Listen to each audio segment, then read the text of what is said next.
A very nice good morning everyone.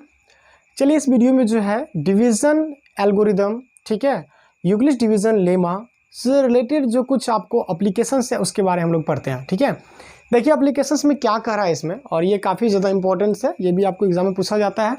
देखिए वैसे आपको पता होगा, आप जानते ही हैं कि जितने भी इवन पॉजिटिव इंटीजर्स है, ठीक है, वो क्या होता है आपको 2 से कम्प्लीटली डिविजिबल होता है कि नहीं होता। और उसका जो फॉर्म होता है वो आपको 2 इंटू समथिंग कोशिएंट कुछ भी हो सकता है ना। मतलब अगर आप जैसे कि 8 एक पॉजिटिव इवन इंटीजर्स है, इसको अगर 2 से डिवाइड करते हैं तो क्या होगा, 4 हो जाएगा कोशिएंट। मतलब इस 8 को क्या लिख सकते हैं, 2 इंटू 4। तो यहाँ पे स्टार्टिंग वाला डिवाइजर है, फिर क्या है लास्ट में आपको कोशिएंट है। तो यहाँ कोशिएंट तो कोई भी आपको पॉजिटिव इंटीजर्स होगा, तो जितने भी आपको इवन पॉजिटिव इंटीजर्स होता है वो 2m के फॉर्म में होगा, या नहीं तो 2k 2x के फॉर्म में होगा। तो यहाँ ये m k x क्या है, तो m k x एक पॉजिटिव इंटीजर्स है ना। तो जो भी आपको इवन पॉजिटिव इंटीजर्स होगा, जैसे कि 30 को हम 2 इंटू 15 लिख सकते हैं। अगर 42 है तो 42 को हम 2 इंटू 21 लिख सकते हैं। तो यही जो है 15 21, यही ना क्या है, m और k का वैल्यू है। ठीक है, लेकिन वो उसमें 2 इंटू जरूर लगा रहेगा। तो जितने भी पॉजिटिव इवन इंटीजर्स होगा वो 2m 2k के फॉर्म में होगा। लेकिन इस चीज़ को शो करना है, आपको दिखाना है, प्रूव करना है। तो है बहुत ही मज़ेदार क्वेश्चन है ये, बहुत ही इंटरेस्टिंग आपको एप्लीकेशन है, इसको समझना है। ठीक है, कैसे प्रूव हो जाएगा, बहुत ही सिंपल वे में प्रूव है इसका, और काफ़ी ज़्यादा इंटरेस्टिंग है। ठीक है, तो यहाँ देखिए, ओके, तो आपको यहाँ पे क्या कर रहा है कि so that every positive even integers, जितने भी पॉजिटिव इवन इंटीजर्स है is of the form 2m, ठीक है, and every positive odd integers is of the form 2m plus 1। देखिए अगर 2m को इवन नंबर्स है तो किसी भी इवन नंबर में अगर आप 1 को जोड़ देते हैं तो क्या होगा, वो आपको ऑड नंबर्स बन जाएगा।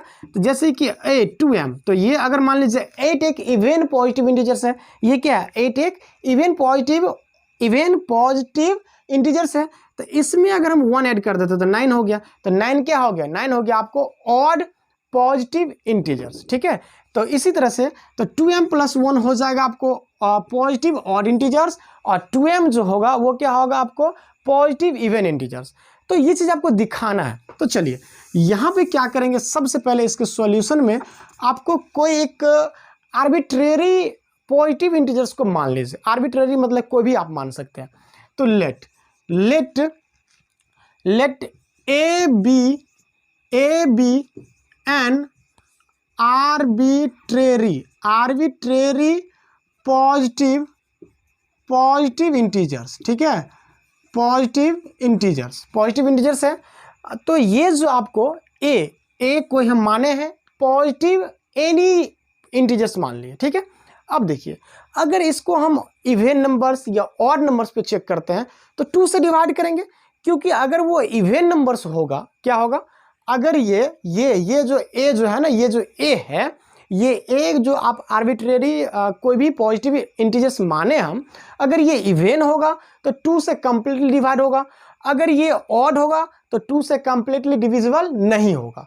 तो 2 से ही चेक करना है ना। इवन ऑड को कैसे चेक करते हैं, 2 से डिवाइड करके चेक करते हैं। तो सिंपली है, क्या करते हैं हम, इस ए को 2 से डिवाइड करेंगे। क्या करेंगे, इस ए को 2 से डिवाइड करेंगे, और सारे के सारे कमाल है किस पे, आपको उसके रिमाइंडर पे। रिमाइंडर 0 हो गया तो वो क्या होगा, वो आपको इवन हो जाएगा। अगर रिमाइंडर 0 नहीं हुआ, मतलब रिमाइंडर अगर 1 होगा तो क्या होगा, वो ऑड हो जाएगा। तो देखिए कितना सिंपल है। ओके, तो यहाँ पे अगर हम लिखते हैं कि ऑन डिवाइडिंग a बाई 2, मतलब इस a को अगर हम 2 से डिवाइड करते हैं, ठीक है, 2 से डिवाइड करते हैं, देन ठीक है, देन देन वी गेट, या लेट आप कर लीजिए, on dividing a by b, then let q be the quotient and r be the remainder, ठीक है, remainder. Then Euclid's Euclid's division lemma. देखिए, तो यूक्लिड डिवीज़न लेमा यही ना कहता है कि अगर हम a को 2 से डिवाइड करेंगे तो अगर हमको कोशिएंट q मिल गया, रिमाइंडर r मिल गया, तो यूक्लिड डिवीज़न लेमा के अकॉर्डिंग इसको ऐसे लिख सकते हैं कि a is equal to 2 into quotient plus remainder. ये लिख सकते हैं कि अरे होगा कि नहीं होगा? ये यूक्लिड डिवीजन लेमा के मतलब dividend is equal to divisor into quotient plus remainder. लिखेंगे कि नहीं लिखेंगे? क्योंकि इस a को हम 2 से डिवाइड किए हैं तो कोशिएंट q माने हैं और रिमाइंडर r माने हैं, तो ऐसे कर लेंगे। r का कंडीशन क्या होगा? r का कंडीशन होता है कि r is always greater than और इक्वल टू 0। r 0 से बड़ा या 0 के बराबर होगा, और लेकिन r जो है डिवाइजर से किससे डिवाइजर से छोटा होगा ना। Remainder is always less than the divisor. ये बहुत ही ज्यादा इंपॉर्टेंट है यहाँ पे, ठीक है, क्योंकि आगे अलग अलग तरह के क्वेश्चंस होगा। 6 से डिवाइड करना है, 4 से करना है, 8 से करना है, तो ये चीज आपको याद रखना पड़ेगा।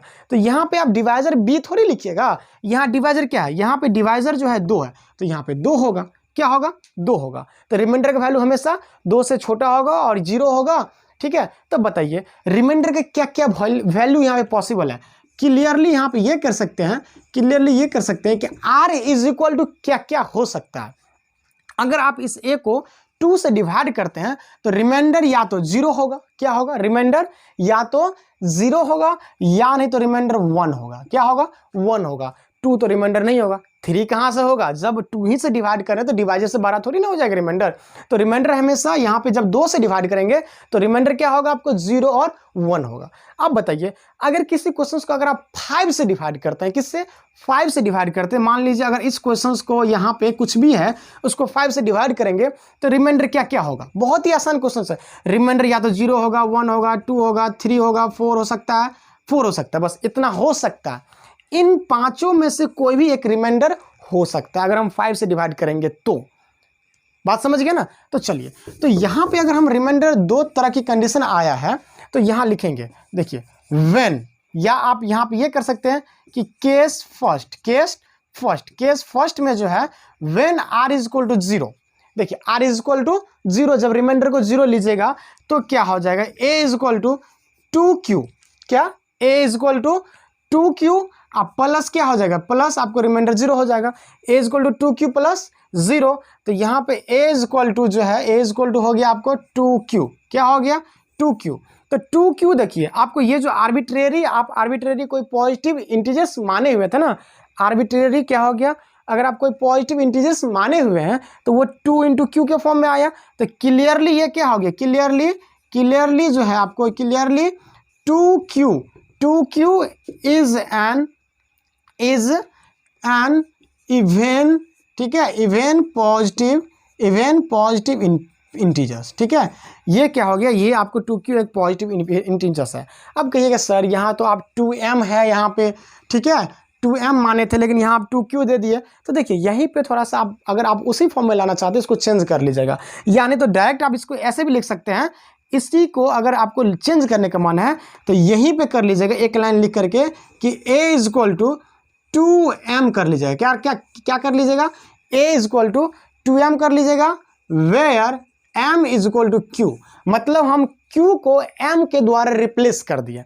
मतलब यहाँ ये भी कर सकते हैं कि on dividing a by 2 then let m be the quotient. क्या? m बी द कोशिएंट को m मान लीजिएगा तो अपने आप सबका सब आ जाएगा। बात समझे ना? नहीं तो आप ऐसे भी लिख करके देखिए बहुत सारे क्वेश्चंस में नीचे में लास्ट में जाकर के चेंज करेंगे, तो इससे घबराइए मत, ये बिल्कुल सही चीज़ है, ठीक है। यहाँ पे आपको a इक्वल टू 2m हो गया या a इक्वल टू 2q, तो 2q 2 इंटू q या 2 इंटू m इवन नंबर्स हुआ कि नहीं हुआ? क्योंकि जब रिमाइंडर 0 हो गया तो आ गया ना। अब देखिए अब सेकेंड केस जो है अगर आप समझ गए होइएगा, तो केस सेकेंड में क्या करना है आपको?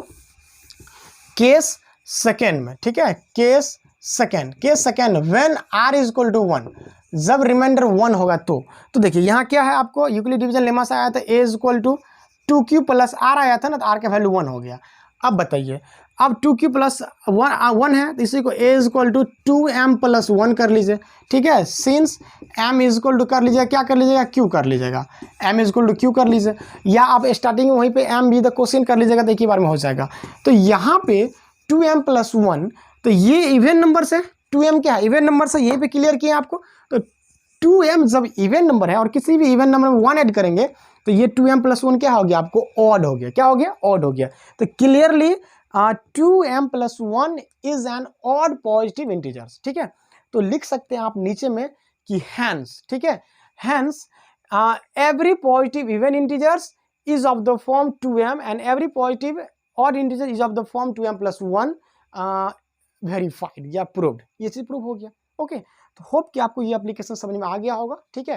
देखिए किसी भी चीज को थोड़ा सा समझने में आपको जब तक ठीक से एक्सप्लेनेशन नहीं मिलेगा तो क्लियर होकर समझ में नहीं आता।